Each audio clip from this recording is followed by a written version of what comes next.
Jeff. It's a hell of an introduction. How many people here took part in the protests in Israel? I'm just curious. More than half of the audience. So it's interesting. I don't know if you guys, obviously, you're following it here, but globally right now, in about 800 different places around the world, there are people out on the street protesting. So I've been sort of asking myself the question, why? Has governments gotten worse? Is big business more influential? And I don't think it is. I think governments are still the same. What I think has changed is us. I think our expectation of connection in the world is here. So I think about, like, if I took a picture of everyone and put on my Facebook page right now, I would have in 2 minutes friends and family and people tweeting me, and if there's a problem at work, I get an instant message or an SMS immediately, and I'm connected to my friends and my family and my colleagues, but I'm not connected to my government.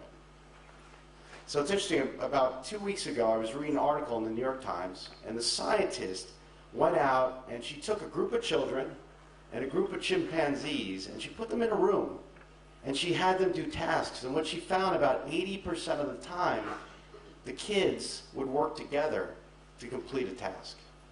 Where only about 50% of the time, the chimpanzees would actually work together. And what her hypothesis, or what her end result, and this research that came out, she said that for human beings, connection and community is the most important thing in our lives. It's part of our DNA. It's what makes us uniquely human. So when we're disconnected, we protest. When we're disconnected, we rebel. So down the block from me, where I live in New York, I'm downtown New York, there's the, right now, Occupy Wall Street. And it's interesting, I went down there a couple times, and they've got these signs. I'm part of the 99%. And there's been this basically that the 1% of people in the world are the people who are rich. And the 99%, and it's been very much a class distinction, that's what I've seen, so I've been sort of scratching my head because I'm pissed. You know, I want change, and I know I'm a part of the 1%. A lot of people in here are part of that 1%, but we want change. So I started to think about, what is that all about? And I've come to this conclusion that the 99% is about us feeling disconnected. 99% of us are disconnected from our governments. And there's a 1% that is connected. I know there's 1% out there that can SMS my congressman and get a lunch tomorrow, or get something changed. But I'm not part of that. So it's interesting because, you know, if you look at Washington, D.C., it's actually not a state. I don't know if you guys know that, but it's not a state. It was a place to actually go visit at one time. And the way our country worked was that you would go and take your horse, ride it into town, you would vote, and then you go back to your community where you lived as a representative, and you'd be connected to your community. And today, it's basically a place where people live. And it's a place where the 1% lives. And I even saw here, when you guys were protesting, I remember I was here and I was reading in the newspaper about people in the Knesset went on vacation. Right? Do you remember this?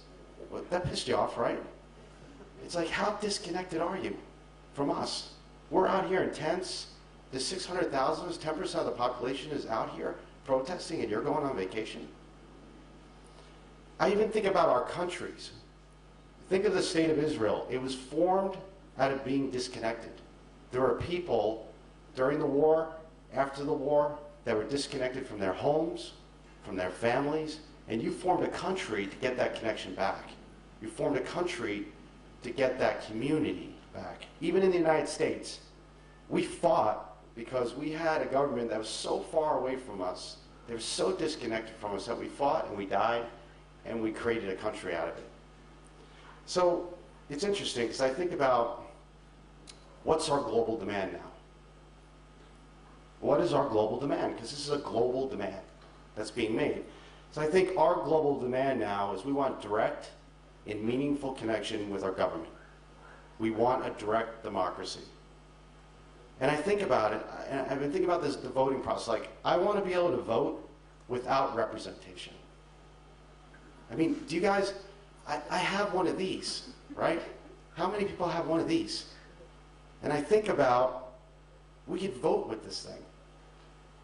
We don't need people representing us anymore. We can have that connection with our governments. So the question is, and I think about for us, the challenge is, are we ready to take control? Are we ready to make a vote? Are we ready to say, we don't want to go to war?